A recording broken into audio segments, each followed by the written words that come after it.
Welcome to Reading Bear.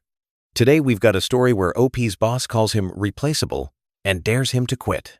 I used to joke that my job title was lead translator, not for languages, but for everything else.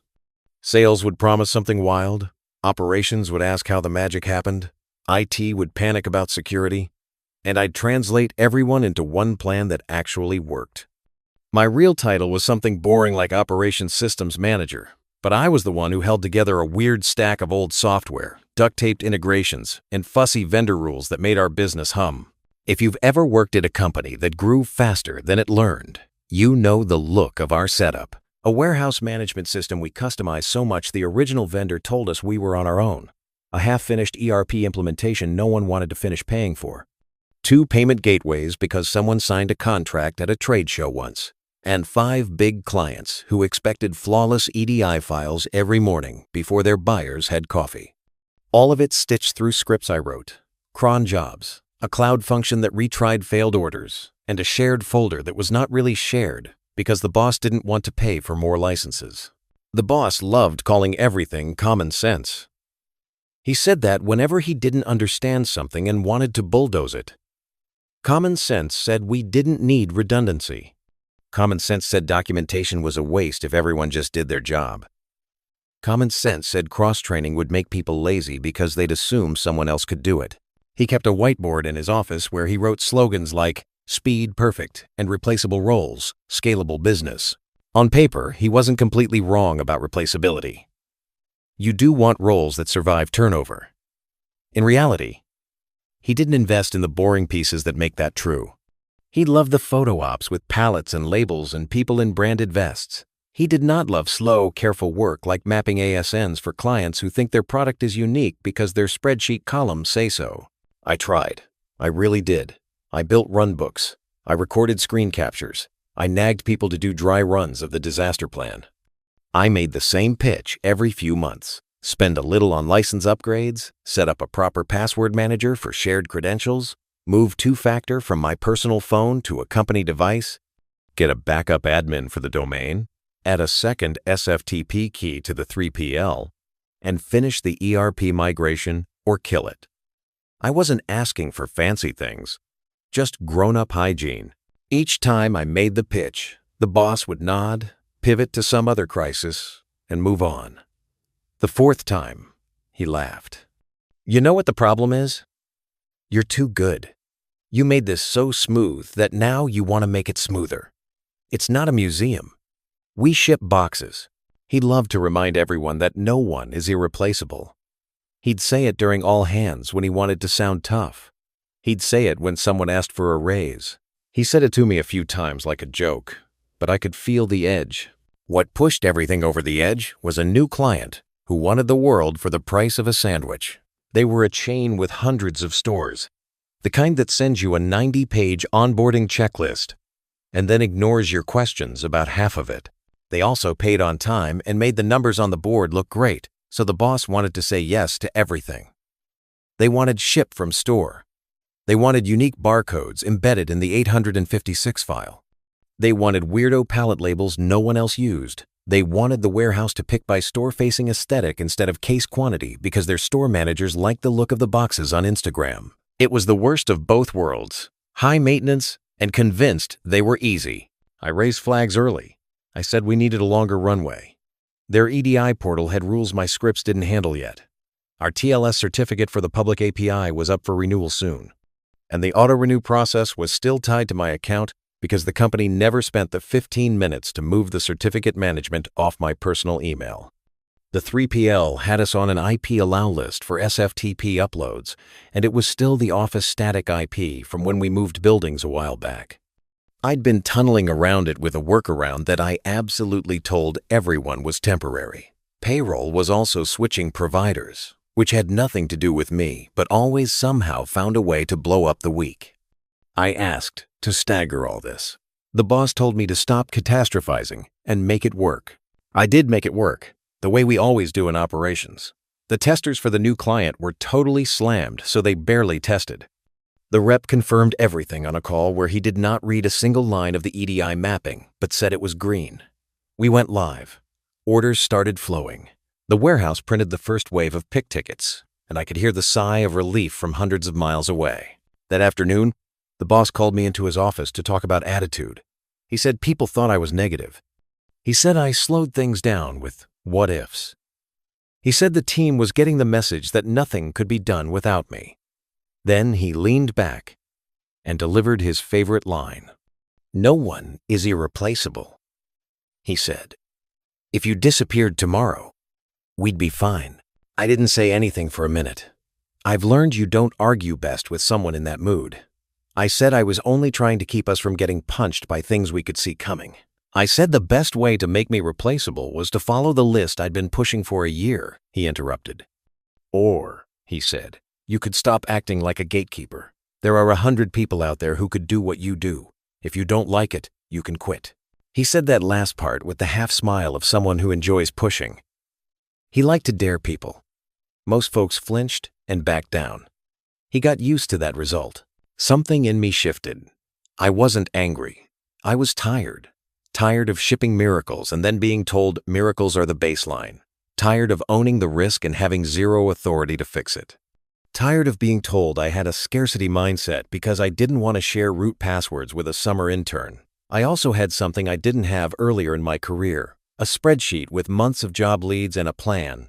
My wife and I had already talked about what happens if I walk. I had 3 recruiters who sent messages every few weeks. In other words, I had exit options. I didn't start yelling. I didn't threaten. Malicious compliance only works when it's clean and literal. So I did something very simple. I reminded him of company policy. Our handbook said if either party asks for an immediate separation, the company would pay out 2 weeks and end it that day. He liked that policy because it made him feel decisive. He cited it to fire warehouse temps, like it was a magic spell. I hear you, I said. If you want me gone, we can do the immediate separation. I'll hand over my laptop and badge today. Per policy, I'll send a handoff email with everything I've got. If you want me to work the normal notice, I'll keep doing my job. Your call. He didn't think. He didn't ask for conditions. He didn't even ask about that new client who just went live. He just wanted to win that moment. He said, "Let's do it now. If you're going to be a problem, we'll be better without you."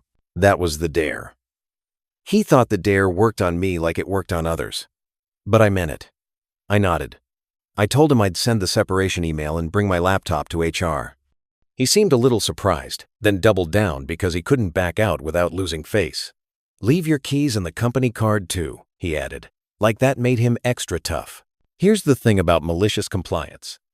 It isn't revenge for revenge's sake. It's following the rules on the page when the person in charge insists the words mean what they want. When someone demands something ridiculous, you let the literal version of that demand play out. If they told you to paint the room as fast as possible, you paint fast and sloppy and wait for them to see it was a bad instruction. If they tell you leave now, you leave now. You don't sabotage. You don't take stuff. You don't violate policy. You stop doing what they told you to stop doing.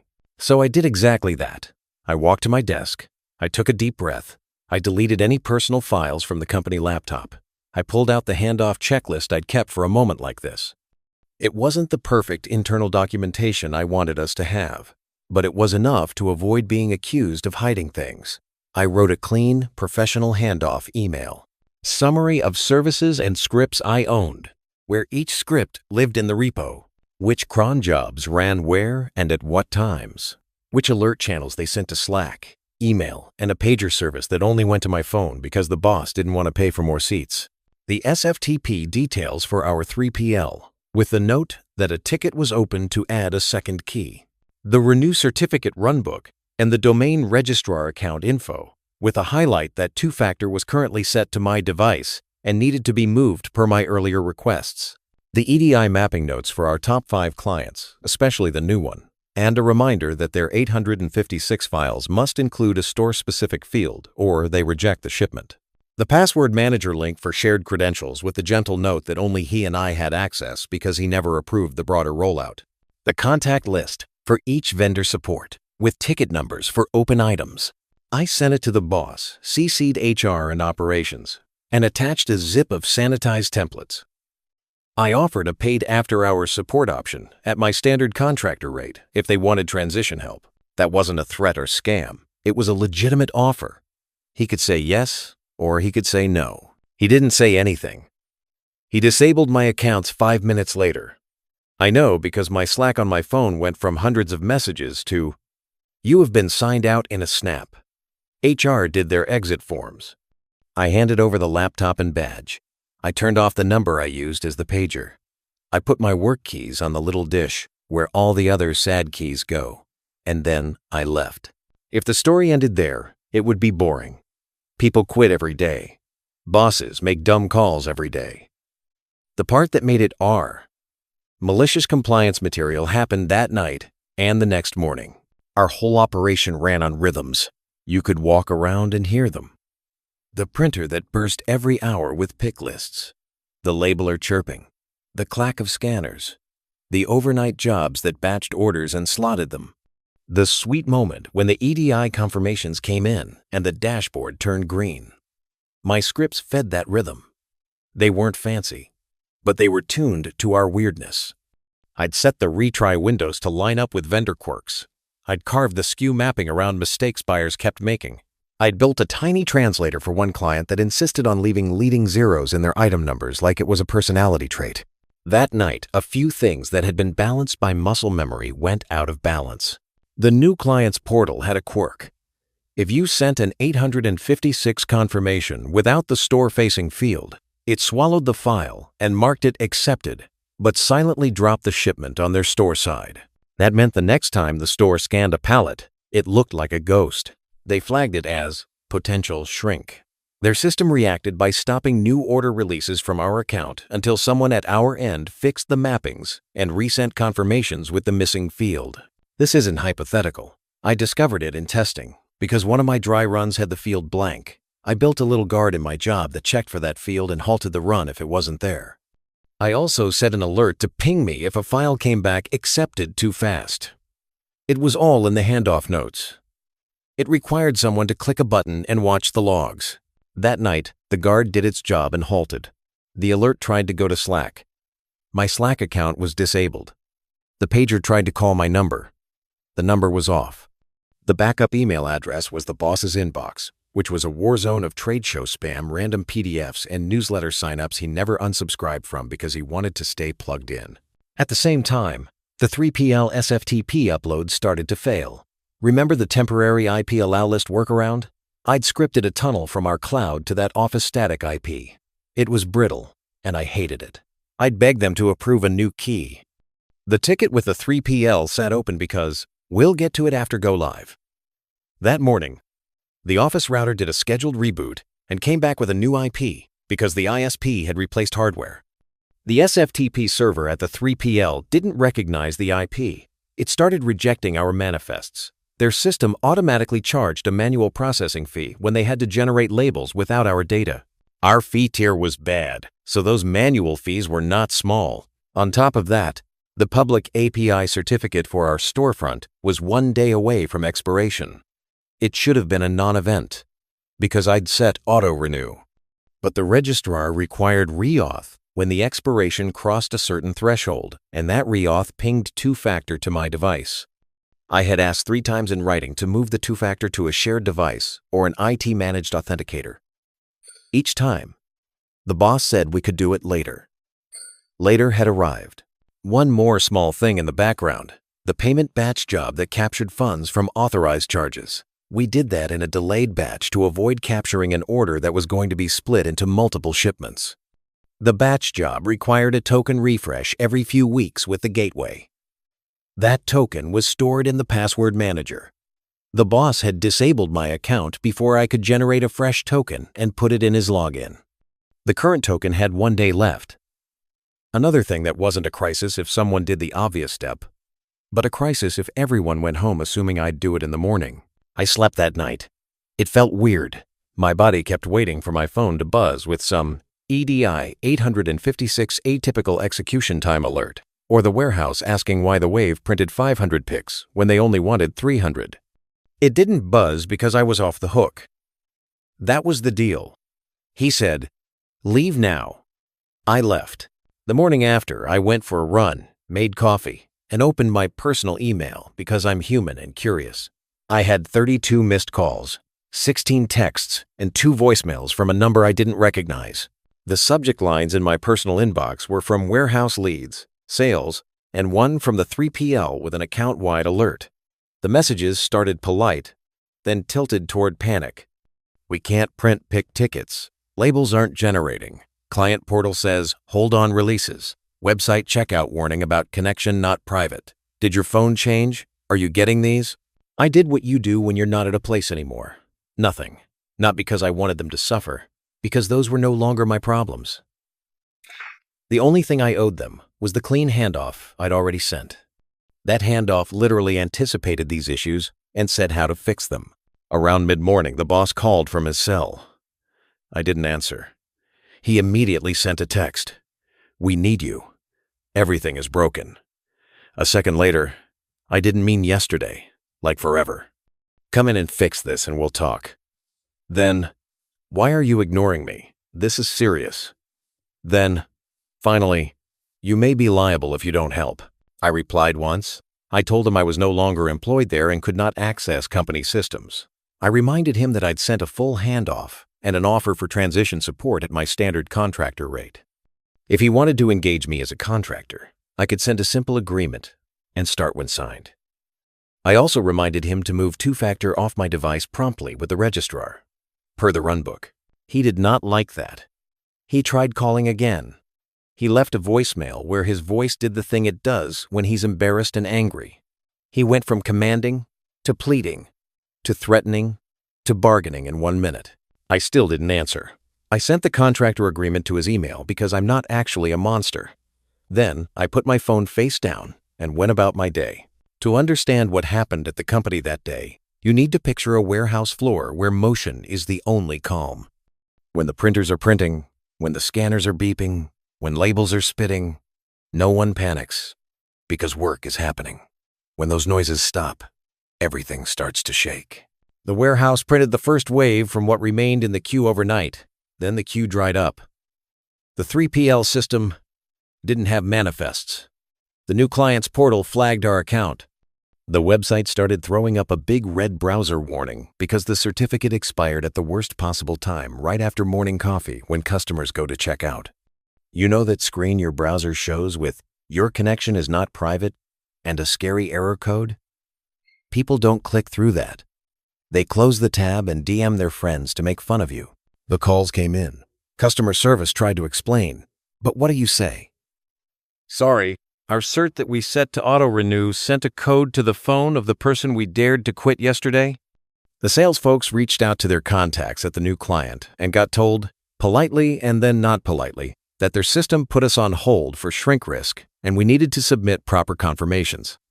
The 3PL sent a fee notice and a warning that manual processing increases lead times. Our old-school big-box clients sent a compliance ding for late ASNs and threatened to hold back payment on a huge invoice because we failed to meet their window. Payment captures stalled. That meant yesterday's orders were now orders with authorized payments that could fall off if not captured within the gateway's time frame. The gateway's token needed to refresh. The password manager link with the refresh instructions was in the handoff, but only the boss had access. And he couldn't find his master password because he always used Face ID on his phone and never wrote it down anywhere safe. He insisted we not store the emergency codes in the vault because, if we get hacked, they'll have the keys to the kingdom. I had printed the emergency codes and sealed them in an envelope in a locked cabinet in his office for that exact reason. He had apparently cleaned up and thrown out old papers a couple weeks before. You know that cartoon where one plate starts wobbling and the guy runs to keep it spinning, and then 3 other plates wobble? It was like that, but with revenue and compliance fees. The warehouse stopped. The carrier stopped picking up because there were no labels. The floor fell quiet. And then, the quiet got loud. At some point, the boss had to call the board member he liked to impress. The board member did not care about slogans or whiteboards.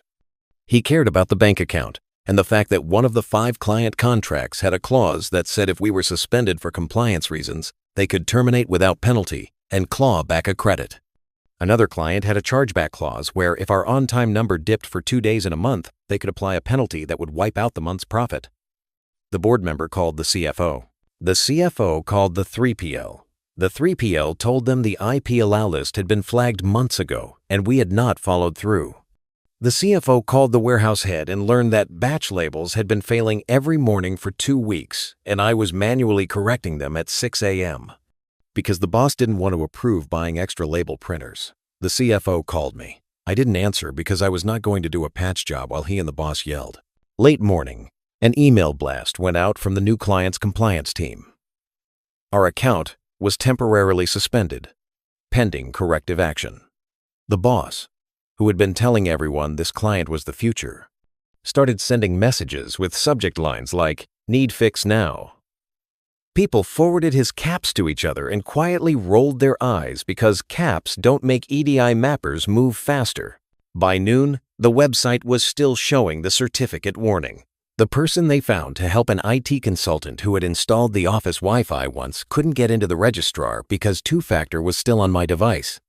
The registrar has a process to move two-factor without access to the original device, and it takes exactly as long as you'd think for a company with a backlog and a policy written by lawyers. You submit a form. You attach a photo of your ID. You wait. You get on hold and explain that your API certificate is down. They tell you they understand and they'll escalate. Then they read you the script about how they cannot bypass security because someone yelled nicely. Meanwhile, the payment captures timed out on orders that had been authorized. You can take those orders later and ask the customers to reauthorize, but a chunk of them never come back. The gateway logs showed a pile of authorization expired and token invalid.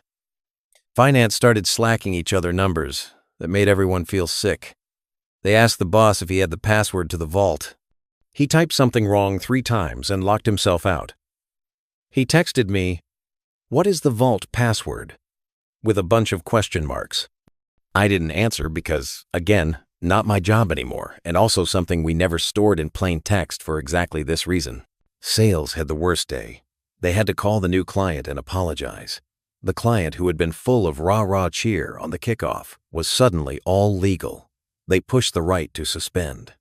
The sales folks promised an engineer was on it. The client asked for the engineer's name and an ETA. The sales folks couldn't produce either. The client said they would evaluate options. The warehouse sent people home early. No boxes, no scans, no noise. If you've ever been in a warehouse when it stops in the middle of a day, it feels like a storm before lightning. The floor supervisors paced like caged tigers, even though tigers never pace, because the scanner chirps were gone and the carts were still. Around mid-afternoon, the boss signed my contractor agreement. He sent a message that said, "We'll pay your rate," which I had set high because emergencies are expensive. He also added, "I expect this done today." I read it, took a breath, and called him. I didn't gloat. I told him exactly what needed to happen, in priority order, because in a mess you do the thing that unblocks everything else first. I said, 1. Move two-factor on the registrar immediately. Get the verification process started, and beg for an escalation. When they move it, I can renew the certificate in minutes. 2. For the 3PL, call their support and ask them to temporarily open the SFTP to our cloud IP for 24 hours while we get the new key added. I gave him the account number and the script for that request because some vendors require weird phrases. 3. Run the guard job for the new client and manually fill the store-facing field from the order feed for the last batch of shipments. Push those 856. Their system will flip us back on when they see proper confirmations for the holds. 4. Log into the gateway through a live agent and request a temporary token extension while we reset the password manager issue. Some gateways do this if you talk to a human and they see you're not a fraud. 5.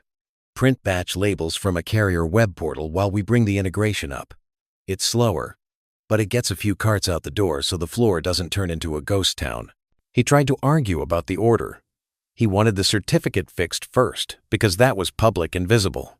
I told him the only way to fix the cert was to get through the registrar process, which would take however long the registrar took.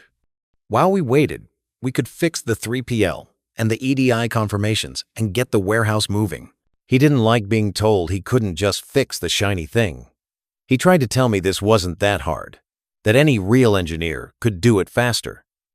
I told him again. Those were the steps. He could hire anyone he wanted. The steps wouldn't change. He stuck with me because of a math problem. Every hour the warehouse was idle cost more than my whole rate for the day. He put me on speaker with operations. I guided them through the 3PL call. The support rep heard the desperation and temporarily opened SFTP to our cloud while they fast-tracked a new key. We pushed manifests. Labels started printing. The floor made that happy noise again. Then I walked the operations lead through the EDI guard job. I had them paste the field with the store identifier from the order feed. We resent the 856.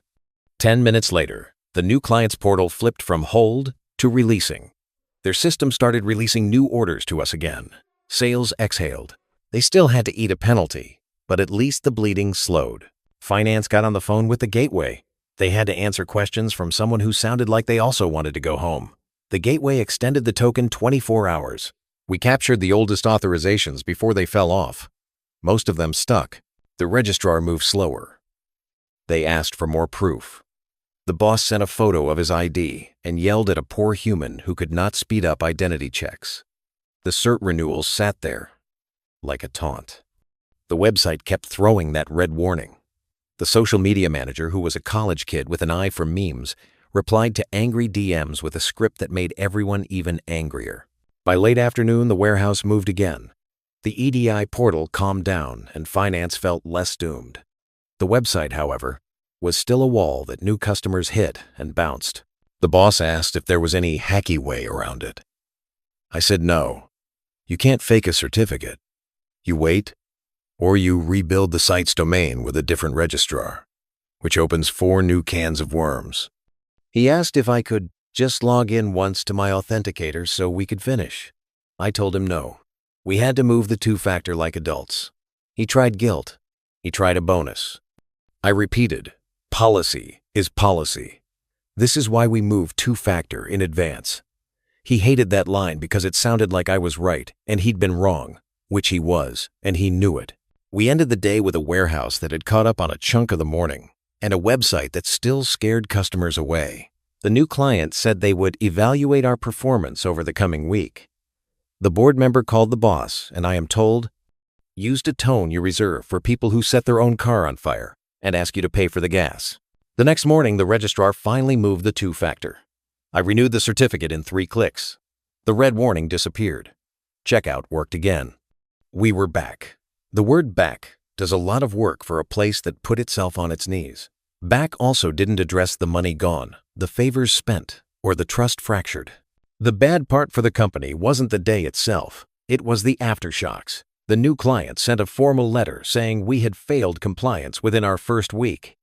They kept the partnership but cut their volume in half and moved the other half to a competitor to diversify. Our biggest big box client applied the penalty outlined in their contract. The 3PL billed the manual processing fees and added a special handling fee for a month because our account was unstable. The payment gateway hit us with extra reviews because they saw a spike in expired authorizations.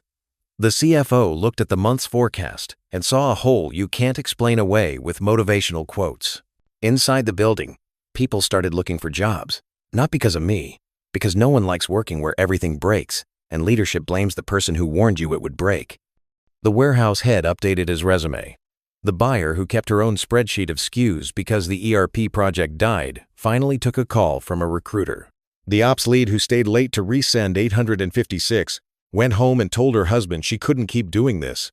The boss, who once wrote "Replaceable roles, scalable business" on a whiteboard in thick marker, found out what happens when you treat every role as replaceable. People replace themselves. And sometimes, like with my role, the replacement doesn't exist at your salary, in your city, with your figure-it-out policy and your refusal to buy a second seat for a pager app. He called me 2 days later to say he was disappointed in me for leaving the team in a lurch. I did not engage with that because I had the receipts. I had the emails where I asked to move 2-factor. I had the ticket where we asked the 3PL to add a second key. I had the slides from the 3 times I presented a plan to remove single points of failure. I had the separation email with the handoff and the offer to do transition support. Malicious compliance is a shield when you do it right. You follow the letter, keep the tone calm, and let gravity teach the lesson. People sometimes think collapsed overnight is a figure of speech. In our case, it felt literal. We lost a day of shipping, a day of checkout, and a week of peace. The month's profit evaporated. The investor who used to bring a box of donuts on Fridays stopped coming by. The board scheduled a meeting with a title that used the word leadership. That's never good for the person who thinks they invented the company's magic by writing slogans. As for me, I didn't dance on the ashes. I slept. I cleaned my inbox. I went for a walk with my wife and told her it was weird to not wake up thinking about cron jobs. I got 3 recruiter messages within a week because the ops world is small and warehouse heads talk. And apparently word got around that I could land a wobbling plate without breaking the china below it. I also thought about the stuff that wasn't in my control. I didn't build a culture where spending $50 on a second seat for a tool required a committee. I didn't train a boss to believe that emergencies are tests of character instead of math problems. I didn't teach the client to write a 90-page checklist and then ignore the one thing that mattered. I did learn that my future sanity required a place that invests in boring things before shiny, that respects people who say no when no prevents a bigger no later, and that moves 2-factor off personal phones the day someone asks. The best part of the story for me wasn't the schadenfreude, though I'd be lying if I said I didn't feel a little of that when the whiteboard slogans went quiet. It was the feeling of not being the net that catches everyone's fall by default. I had been that net for a long time. The net had holes. I'd patched them and begged for rope. I stopped being the net the day the person who relied on it most dared me to cut it. If you're waiting for the part where I met the perfect company that does everything right and never breaks, you're going to be waiting a while. Every place breaks. The difference is what they do before and after. Some places break and blame the person who warned them. Some places break and ask, okay, how do we make sure this particular thing never breaks again? I wanted the second kind. I took a contracting gig to tide me over. It was with a smaller operation that wanted someone to clean up their EDI mappings before the holiday rush. The manager there had a simple rule. If a thing fails once and we didn't know it could fail, that's life. If it fails a second time for the same reason, that's on us. They paid on time. They bought the second pager seat without me making a deck. When I asked to move 2-factor, they did it while I was on the call. Meanwhile, my old company kept patching holes. The warehouse ran. The labels printed. The new clients stayed, grudgingly. The board did that thing boards do, where they make decisions with serious faces and write memos. People told me the boss had to spend more time with family, which is corporate for, you broke our toys, and we noticed. I didn't throw a party. I didn't text him a screenshot of my handoff email. I just felt relief for the people on the floor who needed someone to buy them label printers without a fight. There's a detail people always ask about when I tell this story in person. Was I worried they'd accuse me of sabotaging the company? No, I had kept everything in writing. I had set safeguards that created alarms, not traps. When they disabled my access, they disabled the alarms. When they begged me to just log into my authenticator, I said no because that's a hard line for good reasons. I documented my handoff. I offered help at a fair emergency rate. You don't always get to tie a bow on the truth, but you can carry enough thread that if someone tries to knot it wrong, it shows. If there's a theme in all this, it's that consequences don't care about your slogans. You can say, no one is irreplaceable as much as you want, and the universe will nod and then ask you to renew a certificate you tied to the phone of the person you dared to walk. You can say, speed over perfect, and the EDI portal will shrug and mark your empty field as accepted, then quietly hold your orders. You can say, gatekeepers are toxic, and the payment gateway will apply extra review because you look like a business that doesn't know where its keys are. I don't work there anymore. I'm not going back. The company didn't evaporate into the sky, but it did stumble hard enough that overnight felt true.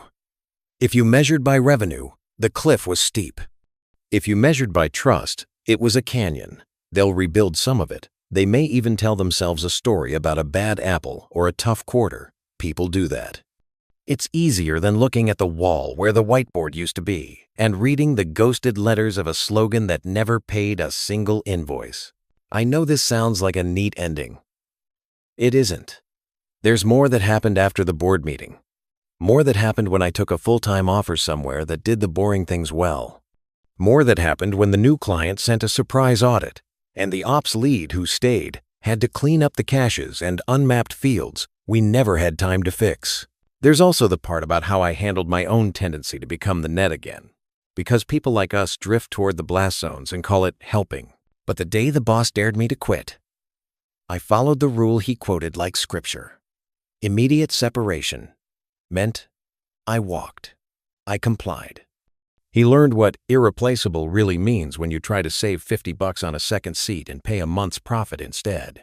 If you want the play-by-play of the board fallout and the way I set boundaries in my next role so I never became the entire safety plan again, that's a different story. This one's about a dare, a rule, and a very quiet warehouse at noon that taught a loud lesson no one there will forget. Anyway, thank you for watching. See you again tomorrow.